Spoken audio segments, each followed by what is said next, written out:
When playing any given Pokemon game, there are genuinely thousands of different teams you could use in a playthrough. However, that got me thinking, what if every protagonist in Pokemon had one true canon team? I should clarify, by canon team, I simply mean 6 Pokemon that are plausible for the protagonist to have given the events of the game and the related media we have around the game. At the end of the day, Pokemon is an RPG. There is no true canon team for the self-insert protagonist, except whatever the heck you end up choosing. Many assumptions are going to be made for simplicity and discussion's sake. Try to have fun with it and stick with me. Otherwise, let's get into it. We'll be starting off with our Generation 1 protagonist, Red. Red's canon team is by far the easiest of the protagonists to determine, given we've actually been able to battle him multiple times throughout the series. Without a doubt, his team always opens with his signature Pikachu, and while it may seem like a cop-out, I think it makes complete sense for Red to have all 3 Kanto starters as well. In Pokemon Yellow, all 3 starters are gift Pokemon, and it seems fitting for the series' premier protagonist to show off the original trio. Plus, I don't want to piss off any Gen 1ers today. Since Snorlax is on all versions of Red's team, he makes the cut, and the last slot could either go to Espeon, like in Gold and Silver, or to Lapras, like in Heart Gold and Soul Silver and On. Since the gift Espeon is optional and the gift Lapras isn't, I think we'll go with Lapras for now. Which means Red's final canon team looks like this. Again, is anyone actually surprised? I never promised I was original. Things, however, do get more interesting when we move to Generation 2 to take a look at the team of Ethan, or Gold. You could swap Chris or Lyra here as well, it doesn't really make a difference. For the starters, I think there's arguments for Gold having any of these. However, I think it's most fitting for Gold to have Cyndaquil. In Pokemon Masters, Gold's partner is Typhlosion, and Silver's is Feraligatr. So let's roll with Typhlosion. Moving on, I think it's fair to assume Gold evolves the Togepi he gets from the Professor's Egg, and also catches the Red Gyarados on the Lake of Rage, to fill out 2 more party slots. Similar to Red, Gold is gifted in Eevee by Bill in Goldenrod City, and I just think it makes perfect sense for Espeon to get to shine here after being benched from Red's team earlier. And also similarly to Red, I think it makes sense for Gold to pick up an obstacle along the way, this time being Sudowoodo. And for the last slot, this might be a bit of a reach, but in the Pokemon Zoroark Master of Illusions movie, Ash is shown battling Gold with a Donphan, which I think is a great final member for his team. Looking at the final picture, this is a pretty menacing team. However, Generation 3's canon team is gonna knock it out of the park.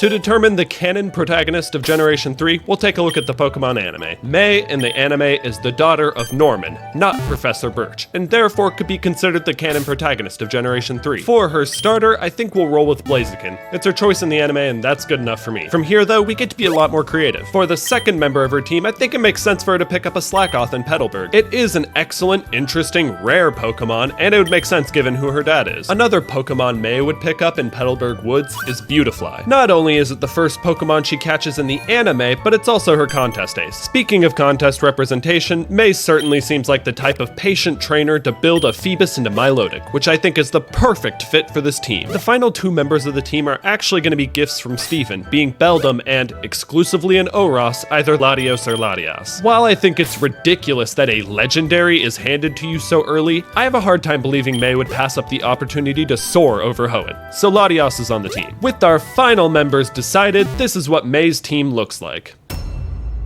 Moving on to Generation 4, we can be pretty certain that Dawn is intended to be the main protagonist of Generation 4, given her familial relationships in the anime. But again, I'm not too hung up either way. For her canon starter, she has a Piplup in the anime and a Torterra in Pokemon Masters. So there's probably an argument for any of these starters, but I'm gonna go with her iconic Piplup. Moving on, Staraptor and Luxray also feel incredibly fitting for the canon team. Plus, you are totally lying if you say you didn't use either of these Pokemon on your first Sinnoh team. Next up, with the gift Railu, it makes plenty of sense to put Lucario on the team. Oh, and spoiler alert, this isn't the last time Lucario makes his way onto a canon team. For the 5th slot, I think Dawn would take the one-time gift Spiritomb. When it was introduced, it had no type weaknesses and was a uniquely terrifying Pokemon. For the final slot, I could see this either being Blissey from the gift Happiny egg, or Togekiss, since Dawn has one in the anime. I'm gonna go with Blissey since we already have another flying type. Which brings us to this for Dawn's final team. It's kind of a meme that every Sinnoh team looks the exact same, so this might feel kind of obvious.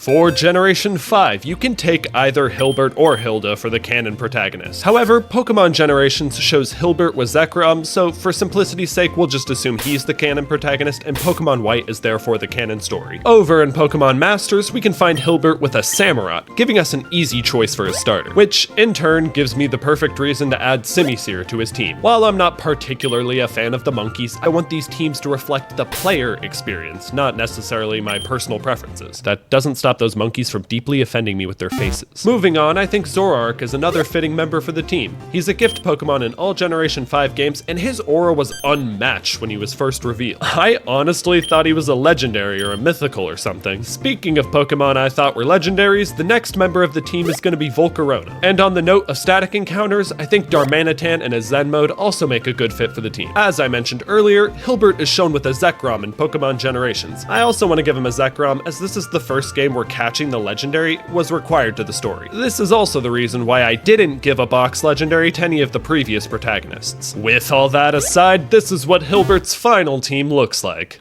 Now, I could make an official team for Nate in Pokemon White 2, but frankly, I think that might be a little redundant and I don't want to waste your guys' time. I'll tell you what, comment down below what you think the perfect canon team for Nate would be, your reasons why, and I'll pin my favorite. Deal? Deal. And go ahead and subscribe while you're at it.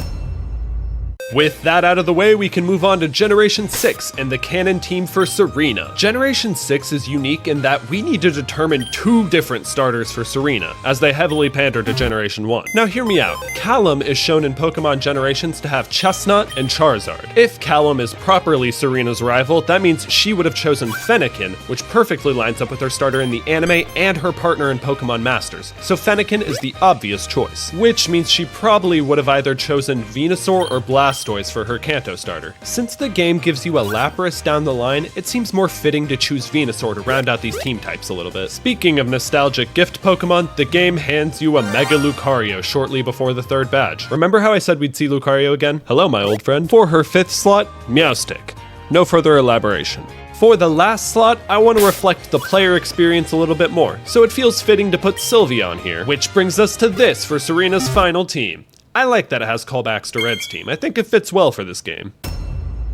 Generation 7 is weird with its alternate timelines, but it doesn't really matter whether Elio or Celine is the canon protagonist. We'll just go with Elio for now. Pokemon Masters shows Elio partnered with Primarina and Celine partnered with Decidueye. Let me tell you why we're choosing neither of those. There's a promotional artwork for Ultra Sun and Ultra Moon that depicts Elio with Incineroar, as well as an entire well-balanced team of Alolan originals. Did I mention I've decided upon the other 5 team members? But for real, look at this team. Between Lycanroc and the Alolan forms, it does a really great job of depicting some of the greatest new features in Alola, and I'm proud to say I came up with it entirely myself. Now moving into Generation 8, it really doesn't matter what gender the canon protagonist is, but I feel like Gloria will beat me up if I don't choose her, so it's Gloria. Gloria uses all 3 of the Galar starters in her different costumes in Pokemon Masters, however, her Cinderace is the only one capable of Gigantamaxing, so I will somewhat arbitrarily choose Cinderace for her starter. Don't question my method, it's impeccable. For her next member, I like to imagine she catches a Rookidee early in the game, to eventually have her own Corviknight taxi service. You receive an egg for a Toxel rather early in the game, and I don't know one person that wasn't itching to use a Toxtricity on their first playthrough of Sword and Shield. It might have creeped out ground-type enthusiasts, maybe? Looking at her Pokemon Masters partners, we can see that she has a Zacian and not a Zamazenta, which helps us solidify the fact that Pokemon Sword is the canon game. Which means Sirfetch'd is a possible Pokemon to obtain, a great representation of a new regional evolution, and overall perfectly thematic for the canon team. Oh, and I guess Zacian makes sense to be on the team as well. Story and whatever. The final member of the team will be Urshifu, representing when DLC was first introduced to the series. This wraps up Gloria's team pretty nicely. 2 legendaries is nothing to scoff at. Before we move on to Generation 9, I just want to quickly mention Pokemon Legends Arceus. If I had to give the protagonist a team, it would look something like this. I knew somebody would comment about it. For Generation 9, you can give or take either protagonist as canon. We'll go with Juliana. In the Pokemon Adventures manga, the narrative counterpart to the female protagonist, named Scarlet, chooses Sprigatito as her first partner. So there you go, Grass fans. Let me know what it feels like. Speaking of her manga counterpart, we're gonna take a closer look at her life to determine some of Juliana's team. For example, she finds a Char Cadet that eventually evolves into Armor Rouge. Additionally, her very first Pokemon she was given was a Pikachu, so I think it's safe to assume she would use a Raichu. Moving away from the manga and looking back at the games, Palafin feels fitting, as it's one of the most iconic new Pokemon. And while I think Miraidon or Koraidon should be on the team, now is probably the time to address that Orange Academy is the canon in the anime, and therefore Koraidon is canon for the... Koraidon's on the team. For the final slot, this is probably a cop-out, but you cannot pass up on Ogerpon. This Pokemon accidentally stole all of our hearts, and she earned her spot on our team. With that, Juliana's canon team looks like this. Which, hey, that brings us to the end of the video. Again, comment what you think Nate's canon team would be, and please don't forget to subscribe. See ya!